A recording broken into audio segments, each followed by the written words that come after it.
इसलिए मोदी ने मुफ्त अनाज और मुफ्त इलाज एक गारंटी दी है।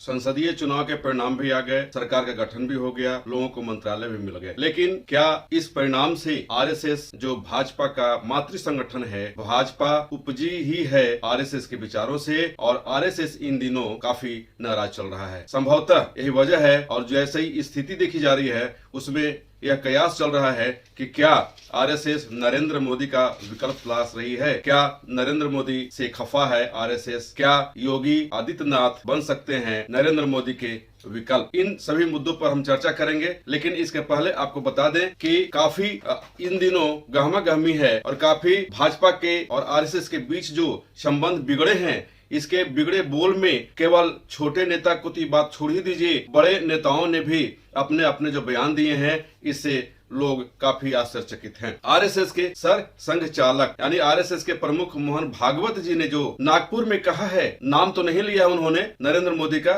लेकिन उन्होंने स्पष्ट रूप से कहा है कि अहंकार, असत्य वचन, मर्यादा का पालन नहीं करने का नतीजा ही है कि भाजपा को इस दुर्गति के रूप में देखना पड़ रहा है, या भाजपा की यह दुर्गति हुई है। अगर आरएसएस के विचारधारा को मानते नरेंद्र मोदी तो नहीं यह दुर्गति होती, नहीं उन्हें किसी के दल के या किसी दूसरे दल के साथ उन्हें गठबंधन के लिए मुहताज होना पड़ता, नहीं समुचित मिला इन्हें मत, इसीलिए महज 2041 सांसद ही इनके भाजपा के पक्ष में जीते, लोगों ने पसंद किया। तो ऐसी स्थिति में स्वाभाविक है कि उन्हें दूसरे का मुंह ताकना ही पड़ेगा। इस संदर्भ में आइए हम आपको बताते हैं कि मोहन भागवत जी ने क्या कहा, आपको हम सुनाते हैं।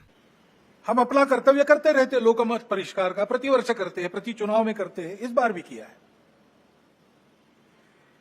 बाकी क्यों हुआ क्या हुआ इस चर्चा में पड़ते नहीं, क्योंकि आज ही कल ही आदरणीय सत्यप्रकाश महाराज जी ने हमको एक वचन बताया कबीर जी का।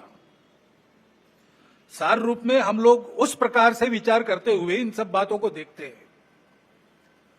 निर्बंधा बंधा रहे, बंधा निर्बंधा होई, कर्म करे करता नहीं, दास कहाए सोई।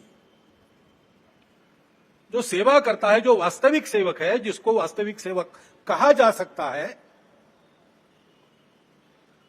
उसको कोई मर्यादा रहती है, वो मर्यादा से चलता है। काम करते सब लोग हैं, लेकिन कार्य करते समय मर्यादा का पालन करते हुए उसको करना। जैसा तथागत ने कहा है, कुशलस्य उपसंपदा, अपनी आजीविका, पेट भरने का काम सबको लगा ही है, करना ही चाहिए।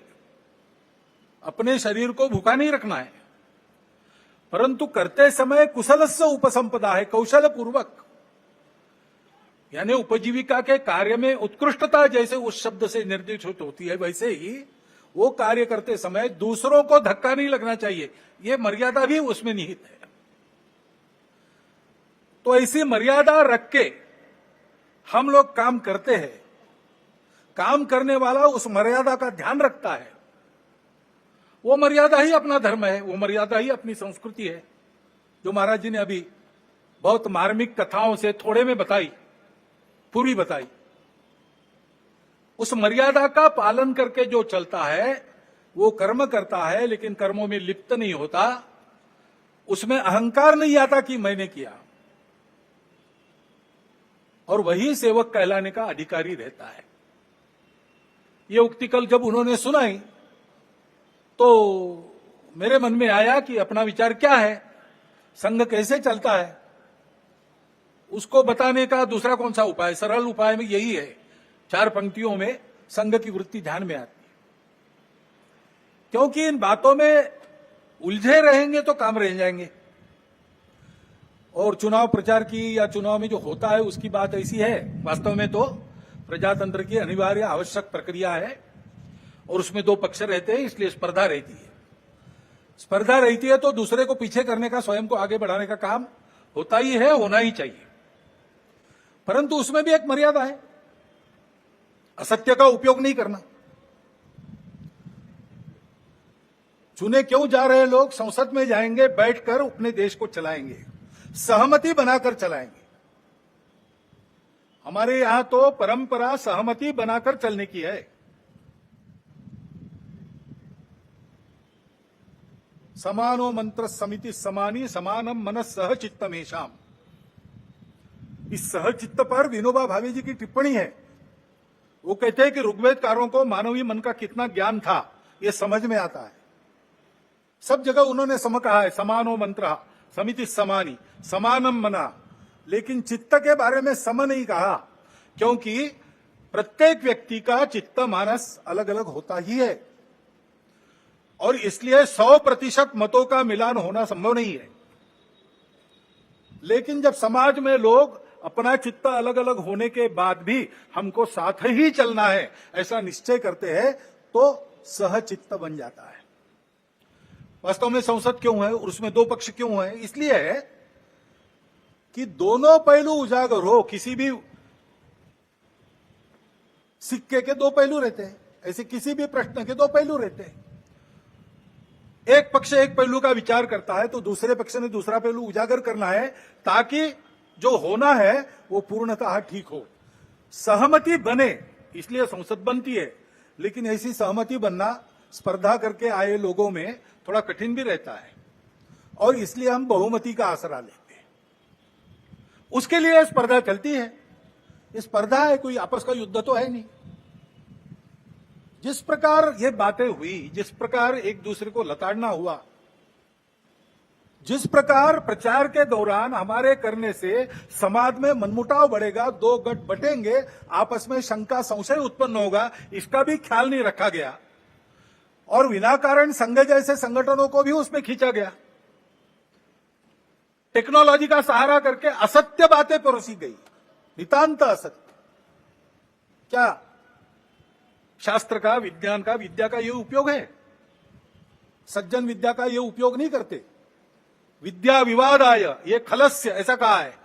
विद्या विवादाय धनम मदाय शक्ति परेशान परपीडनाय खलस्य साधो विपरीतमेतत् ज्ञानाय दानाय च रक्षणाय। विद्या का उपयोग प्रबोधन करने के लिए होता है, लेकिन आधुनिक विद्या टेक्नोलॉजी का उपयोग असत्य परोसने के लिए किया गया।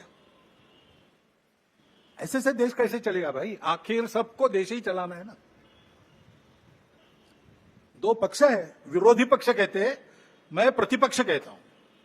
वो विरोधी नहीं है, उसको विरोधी मानना भी नहीं चाहिए। वो प्रतिपक्ष है, वो एक पहलू उजागर कर रहा है, उसका भी विचार होना चाहिए।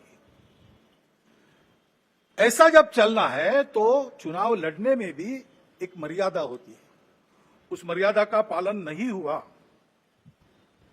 क्योंकि उसका पालन होना इसलिए आवश्यक है कि हमारे देश के सामने चुनौतियां समाप्त नहीं हुई। अब सरकार बन गई, वही सरकार फिर से आ गई, एनडीए।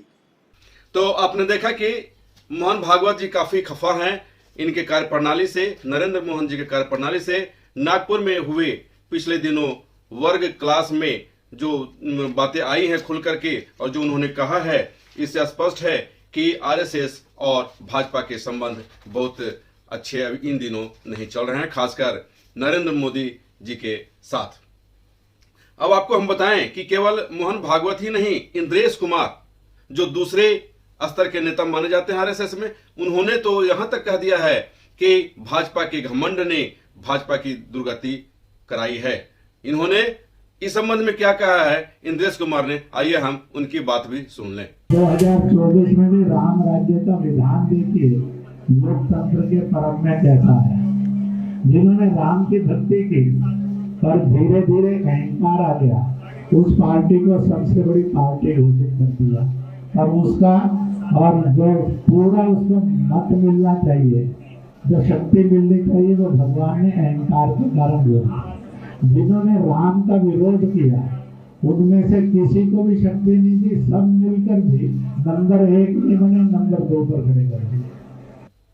अब आप देख रहे हैं कि आरएसएस के बड़े नेता क्या कह रहे हैं। कयास इसलिए लगाए जा रहे हैं योगी आदित्यनाथ जी के संबंध में, क्योंकि 5 दिनों के प्रवास पर गोरखपुर आए हुए हैं आरएसएस के प्रमुख मोहन भागवत जी, और यहाँ कई कार्यक्रमों में वो भाग लेंगे और वहाँ इनके साथ जितने भी लोग हैं, संघ सेवक, स्वयं सेवक, इस क्षेत्र के सभी स्वयंसेवक इनके यहाँ 280 लोग पहुंचेंगे और गोरखपुर के साथ साथ आसपास के जितने भी लोग हैं स्वयंसेवक संघ, वो सब उसमें भाग लेंगे और भाग लेने के बाद उन्हें यह इंस्ट्रक्शन दिया जाएगा कि क्या करना है। और इसी बीच आपको हम ये भी बता दें कि चर्चा यह भी चल रही है कि आगामी 31 अगस्त से 2 सितंबर तक समन्वय समिति की बैठक केरल के पलक्कड़ में होने जा रही और वहां पे इस समन्वय की बैठक में भाजपा के राष्ट्रीय अध्यक्ष समेत प्रधानमंत्री नरेंद्र मोदी को भी बुलाया गया है। यानी कुल मिलाकर के वहां जितने भी वरीय नेता हैं, चाहे वो राजनाथ सिंह हो, गडकरी जी हो, सभी लोगों को बुलाया गया है। और क्यों बुलाया गया है यह समझने की बात है। निश्चित तौर पे कुछ न कुछ वहां पे हो सकता है और क्या घटना घटेगी और क्या होगा यह स्पष्ट हो जाएगा। लेकिन कुल मिलाकर यह लोगों का अंदाज है, यह कहना गलत नहीं होगा कि नरेंद्र मोदी की सर पे तलवार लटकी हुई है। कभी भी इनके साथ कुछ भी हो सकता है अगर आरएसएस के साथ उन्होंने अपना समन्वय स्थापित नहीं किया।